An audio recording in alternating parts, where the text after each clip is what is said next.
প্রিয় ছাত্রছাত্রী, তোমাদের সকলকে আমাদের ইউটিউব চ্যানেল মেহেনা ম্যাথামেটিক্সে স্বাগত জানাই। আশা করি তোমরা সকলেই ভালো আছো। আজকের ভিডিওতে আমরা পড়ব সিম্পল ইন্টারেস্ট অর্থাৎ সরল সুদ কষা। এটা দশম শ্রেণীর 2 নম্বর অধ্যায় অর্থাৎ কোষে দেখি 2। ঠিক আছে, এই চ্যাপ্টারের উপর আমাদের অলরেডি একটা ভিডিও ক্লাস তৈরি হয়েছে। এটা আমাদের সেকেন্ড ক্লাস। এর আগে 1 নম্বর ক্লাসে আমরা কী ছিলাম, কনসেপ্ট পড়েছিলাম। কনসেপ্ট প্লাস কেডির 5 দাগ পর্যন্ত অঙ্ক করেছিলাম। ঠিক আছে, 5 নম্বর দাগ পর্যন্ত অঙ্কগুলো সলভ করেছিলাম। এই ভিডিওতে আমরা 6 থেকে শুরু করব। ঠিক আছে, তো তোমরা এখন পর্যন্ত যারা আগের ভিডিওটি দেখোনি তারা অবশ্যই আগের ভিডিওটি দেখে নেবে, কেননা সেখানে বেসিক কনসেপ্টটা আলোচনা করেছি এবং তার সঙ্গে সঙ্গে 5টা অঙ্ক করে দিয়েছি।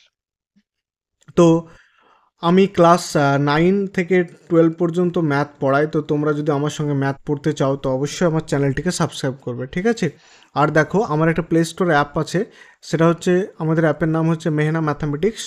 তো তোমরা সেটা প্লে স্টোর থেকে ডাউনলোড করতে পারবে এবং ডাউনলোড করে সেখান থেকে তোমরা পিডিএফ নোট, মক টেস্ট ইত্যাদি সব ডাউনলোড করতে পারবে এবং মক টেস্টগুলো দিতে পারবে। ঠিক আছে, বোঝা গেল? তাহলে চলো আর বেশি দেরি না করে আমরা অঙ্কগুলোর দিকে যাই।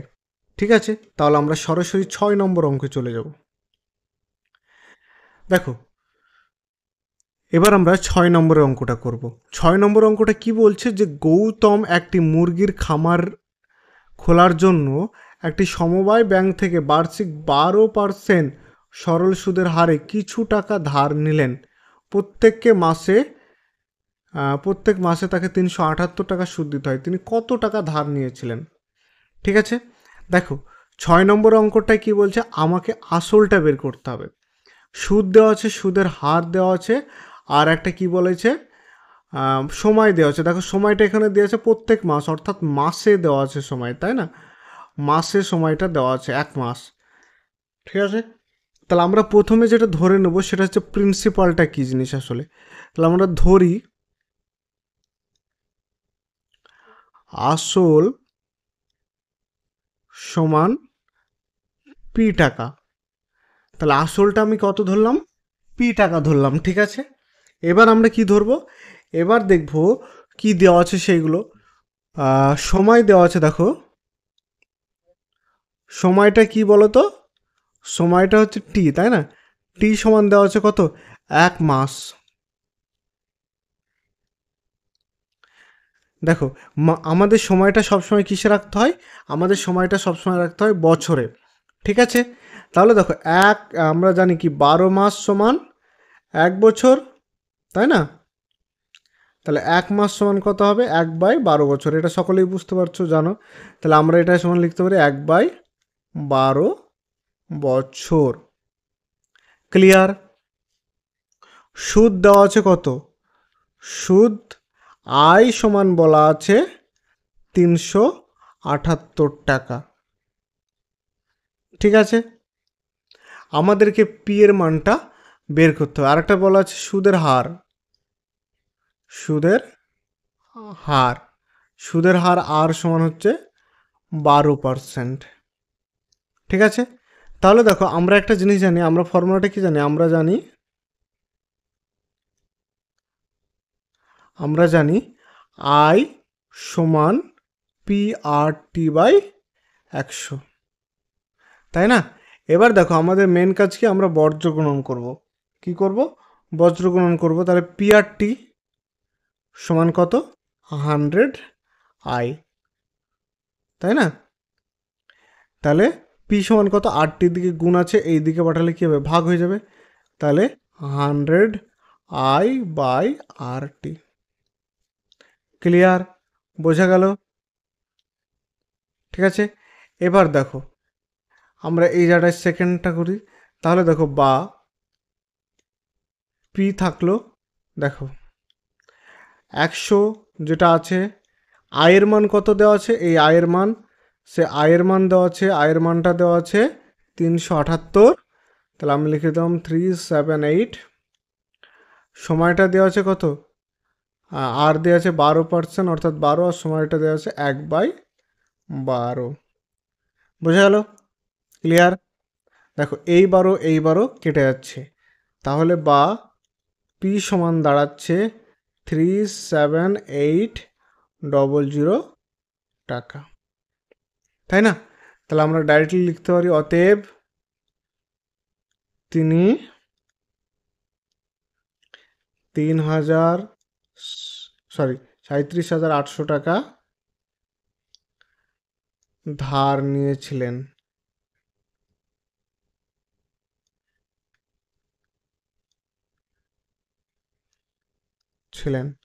ক্লিয়ার? বোঝা গেল? এবার দেখো, চলো পরের অঙ্কটায়। তাহলে পরের অঙ্কটা অর্থাৎ 7এরটা কি বলছে? দেখো 7এরটা বলছে বার্ষিক 6% সরল সুদের হারে কোনো টাকা কত বছরের দ্বিগুণ হবে, হিসাব করে লিখি।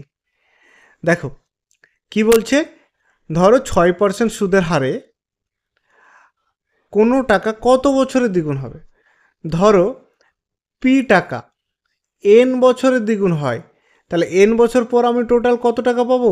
2p টাকা পাচ্ছি। দেখো 2p টাকা পাচ্ছি, আমি জমা দিয়েছিলাম কত? p টাকা। তাহলে 2p মাইনাস পি অর্থাৎ p, তাহলে আমরা সুদ হিসাবে কত কত পাচ্ছি, যেটা আমরা আসল দিচ্ছি সেটাই পাচ্ছি। বোঝা গেল? দেখো যারা বুঝতে পারো না, আমি একটা এক্সাম্পল ধরে বলে দিচ্ছি। আমি বললাম যে তুমি ধরো 100 টাকা ব্যাংকে জমা রাখলে, সেটা 3 বছর পর ডবল হয়ে যাচ্ছে। ডবল মানে কত টাকা হচ্ছে? 200 টাকা হচ্ছে। তাহলে 3 বছর পর তুমি 200 টাকা পাচ্ছ, তাই না? তাহলে দেখো তুমি কত টাকা এক্সট্রা পাচ্ছ, তাহলে 200 তুমি মাইনাস করো, ক টাকা জমা দিয়েছিলে 100, তাহলে দেখো 100 টাকাই পাচ্ছ। অর্থাৎ তুমি যেটা আসল জমা দিচ্ছ সেটা এখানে সুদ হিসাবে পাচ্ছ, তাই না? এখানে সুদ হিসাবে পাচ্ছ। কোনো টাকা কোনো বছরের দ্বিগুণ হওয়া মানে কি, যত টাকা আমি জমা দিচ্ছি ঠিক তত টাকা সুদ পাচ্ছি। ক্লিয়ার? তাহলে আমরা এখানে ধরে নেব, ধরি আসল সমান পি টাকা, তাই না? এবং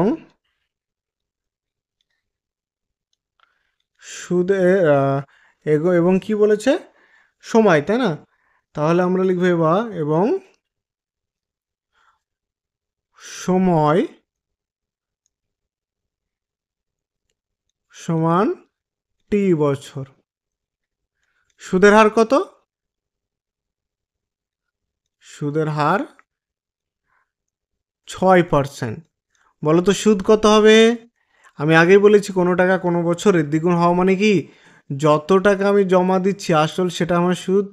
তাহলে সুদ সমান হচ্ছে আসল, তাই না? আসল সমান কত বলেছিলাম? পি টাকা। বোঝা গেল? অতএব দেখো আমরা কি জানি, আই সমান পি আর টি বাই 100। আমাদেরকে কি বের করতে হবে? পি এর মানটা কত বছরে মানে সময়টা বের করতে হবে, তাই না? টি এর মানটা। তাহলে দেখো আমি যদি এখানে করি পি আর টি বজ্র গুণন আসছে, আর এদিকে আসছে কত? 100i। বা যদি টি রেখে দিই, তাহলে আমার কি দাঁড়াচ্ছে? 100i by P R. Clear? বোঝা গেল? দেখো বা টি সমান 100 থাকলো, আয়ের মান কত? আয়ের মান হচ্ছে কত বলেছিলাম? সুদ হচ্ছে যেটা আসল সেটাই, তাহলে পি। নিচে পি এর মান পি থাকলো, ইন্টু আর এর মান কত? 6%। কেটে গেল পিপি। তাহলে আমার কি দাঁড়ালো? টি সমান 100/6। তাহলে কি দাঁড়াচ্ছে? 53। তাহলে 50/3। এটা ভাগ করো, 50কে 3 3, 2 0 3 6 18 2, তাহলে 16.2/3 টি এর মান, তাই না? তাহলে কত বছরের দ্বিগুণ হবে? অতএব কোনো টাকা কত 6% সরল সুদের হারে কোনো টাকা 16.2/3 বছরে দ্বিগুণ হবে। ক্লিয়ার? বুঝে গেল? আশা করি বুঝতে পেরেছো। চলো এবার আমরা পরের অঙ্কটা দেখব। 8 অঙ্কটা কি বলছে? মান্নান মিয়া কিছু টাকা ধার করার 6 বছর পর দেখলেন যে সরল সুদের পরিমাণ আসলের 3/8 হয়ে গেছে। বার্ষিক শতকরা সরল সুদের হার কত ছিল? কি বলছে দেখো, যে মান্নান মিয়া ব্যাংক থেকে কিছু টাকা ধার করেছিলেন, যার 6 বছর পর দেখলেন যে সরল সুদের পরিমাণ আসলের 3/8, মানে যেটা আসল ছিল সেই আসলের 3/8 কি সুদ দিতে হয়েছিল তাকে। তাহলে আমাকে বলেছে বার্ষিক শতকরা সরল সুদের হার নির্ণয় করতে। ঠিক আছে, তাহলে দেখো এখানে কি দেওয়া আছে, এখানে দেওয়া আছে সময়, সময়টা দেওয়া আছে, আর সুদের আইডিয়াটা দেওয়া আছে, কতটা সুদ হতে পারে সে আইডিয়াটা কিন্তু দেওয়া আছে। ঠিক আছে, তাহলে দেখো এই অঙ্কটা আমরা কিন্তু এবার করব। তাহলে এই অঙ্কটা করার জন্য আমরা কি নেব, প্রথমে আমরা ধরে নেব আসল এবং সুদের হার। কি ধরি, ধরি আসল সমান পি টাকা এবং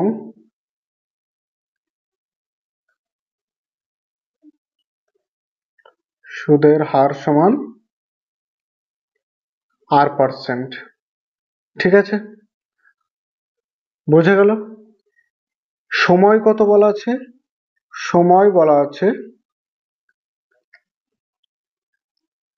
টি সমান 6 বছর। ক্লিয়ার?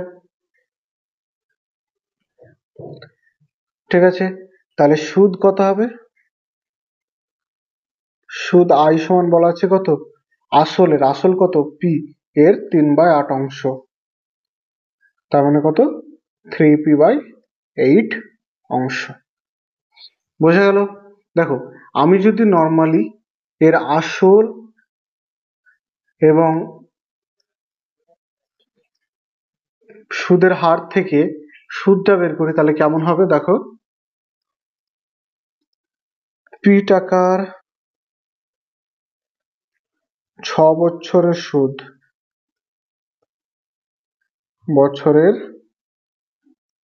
সুদ আই সমান কত, আই সমান p/100।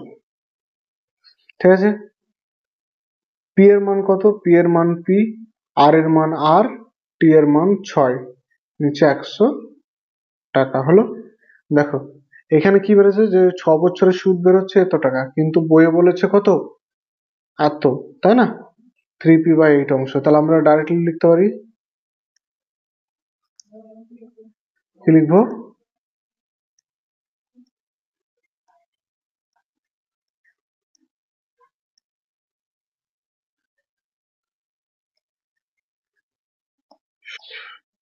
শর্তানুসারে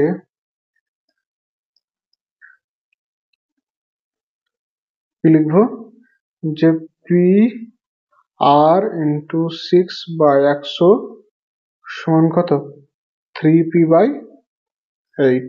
বোঝা গেল? পি পি কেটে যাচ্ছে, তাহলে এখানে থেকে কি থাকছে, আর ইন্টু 6, 100টা এদিকে দিলে কি হচ্ছে গুণ 3 ইন্টু 100/8, বা আর সমান কত হচ্ছে, দেখো আর সমান হচ্ছে 3 ইন্টু 100/8 ইন্টু 6। বোঝা গেল? এবার আমাদের কি করবে, এবার আমরা কি করব, কাটাকাটি করব। দেখো কাটাকাটি করে দেখো কি আসছে, প্রথমে 3 দিয়ে 6কে কাটছে, 3 দুগুণে 6। ঠিক আছে, তারপরে কত কাটছে, 2 দিয়ে, এখানে দেওয়া হচ্ছে 50, তাহলে 50/8। এটাকে আবার কাটো, 2 দিয়ে, 25 দুগুণে 50, আর 4 দুগুণে 8, তাহলে হচ্ছে কত, 25/4। তাহলে 25 দিয়ে যাও, 4 6 24, 1, তাহলে কত, 1/4। তাহলে সুদের হার আর সমান এত %, তাই তো? তাহলে আমাদেরকে এটা বের করতে বলেছিল, তাহলে আমরা এখানে লিখে নেব, অতএব নির্ণেয় সুদের হার সমান কত? 6.1/4%। ক্লিয়ার? বোঝা গেল? এবার দেখো 9 অঙ্কটা। দেখো 9 অঙ্কটা কি বলছে? 9 অঙ্কটা বলছে একটি কৃষি সমবায় সমিতি তার সদস্যদের বার্ষিক 4% সরল সুদের হারে কৃষি ঋণ দেয়, তাই তো? কিন্তু ব্যাংক থেকে টাকা ধার করলে বার্ষিক কত? 7.4% হারে সরল সুদ দিতে হয়। একজন কৃষক যদি ব্যাংক থেকে এত টাকা ধার করেন, তাহলে সমবায় সমিতির সদস্য হয়ে, ধার না করে সমবায় সদস্য হয়ে সমিতি থেকে 5,000 টাকা কৃষি ঋণ নেন, তবে তার বছরে সুদ বাবদ কত টাকা বাঁচবে সেটা আমাদেরকে হিসাব করে লিখতে হবে। ঠিক আছে? দেখো এখানে আসল কি দেওয়া আছে?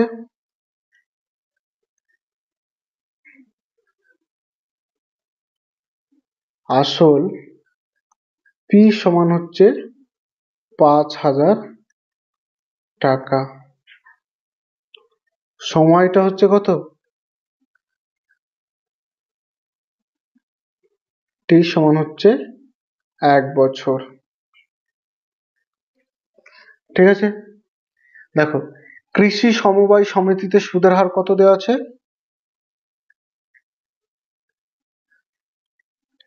কৃষি সমবায়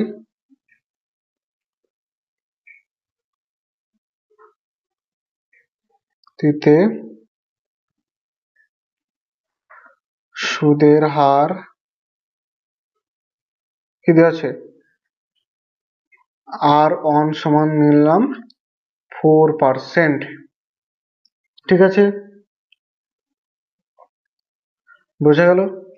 এবার দেখো কৃষি সমিতি সমবায়তে কৃষি সমবায় সমিতিতে 5,000 টাকার 1 বছরের সুদ, তাই তো? কত? PRT/100। তাহলে পি এর মান কত আছে? 5,000। আর এর মান কত? 4%। টি এর মান 1 আর নিচে হচ্ছে 100। 0 0 কেটে যাচ্ছে, তাহলে এখানে কি থাকছে? 50 গুণিত 4, তাহলে 4×5=20, 200 টাকা। বোঝা গেল? অতএব কৃষি সমবায় সমিতিতে 5,000 টাকার 1 বছরের সুদ কত? 200 টাকা। ক্লিয়ার? এবার দেখো ব্যাংকের সুদের হার কত? তাহলে আমরা লিখব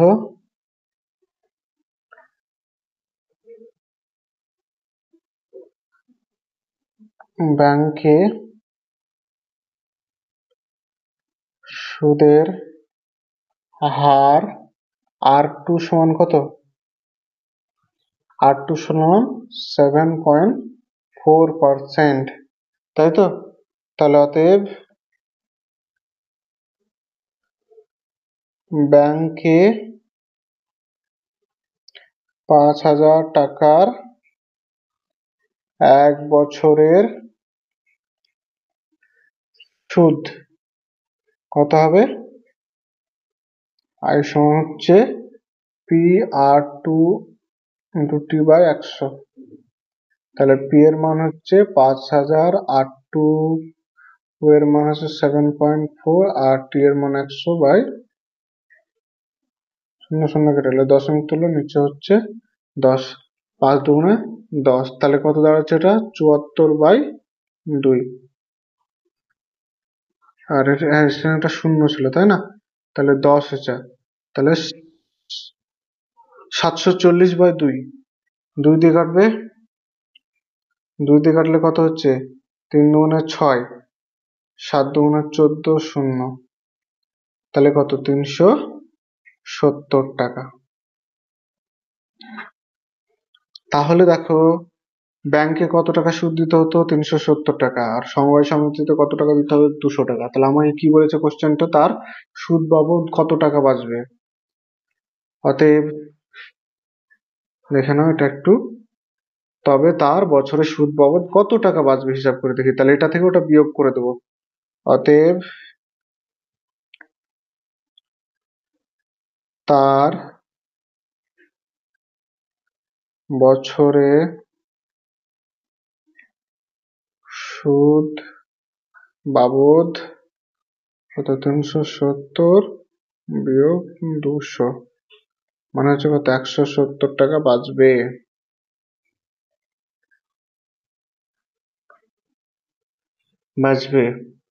আশা করি তোমরা বুঝতে পেরেছো। ঠিক আছে, এবার চলো আমরা পরের অঙ্কতে চলে যাই। পরের অঙ্কটা কি বলছে, যদি 292 টাকার একদিনের সুদ হচ্ছে 5 পয়সা, তবে বার্ষিক শতকরা সরল সুদের হার হিসাব করে লিখি। তাহলে আমাদেরকে বের করতে হবে শতকরা সরল সুদের হার। ঠিক আছে, তাহলে আমরা লিখবো, ধরি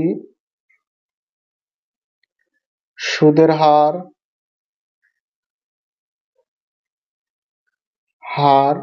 সমান R%। আসল পি সমান কত আছে, 292 টাকা। ঠিক আছে, সময় পি সমান আছে একদিন, তাহলে দিনকে বছর করতে হবে, তাহলে 1/365 বছর। ঠিক আছে, সুদ আয় সমান হচ্ছে কত, 5 পয়সা। তাহলে পয়সাকে আমরা কি করবো, টাকায় কনভার্ট করতে পারবো। তার মানে কি হবে, এখানে আমাদের হয়ে যাবে 5/100 টাকা। ক্লিয়ার হলো, বোঝা গেল? তাহলে দেখো এখানে আমরা লিখে দেবো কত, 292 টাকার একদিনের সুদ হবে কত, সেটা বের করব। তাতে 292 টাকার একদিনের সুদ আয় সমান কত, PRT/100। ঠিক আছে, PRT/100।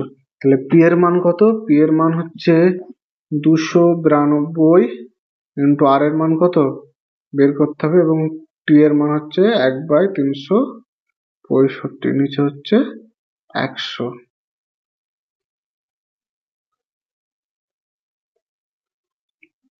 ঠিক আছে, দেখো 292 কে কাটবে কত, 73 দিয়ে, তাই না? 3 4 12, 2 হাতে থাকে, 4 7 28 আর 1 29, তাহলে 73 কে 4 আর এর 73 হচ্ছে 5, তাহলে উপরে থাকছে 4R/500, 500। ঠিক আছে, দেখো এই যে সুদ, এই সুদটাই কি বলেছে, এই সুদটাই হচ্ছে এত টাকা, তাই না? তাহলে আমি করে নেবো শর্তানুসারে, অতএব শর্তানুসারে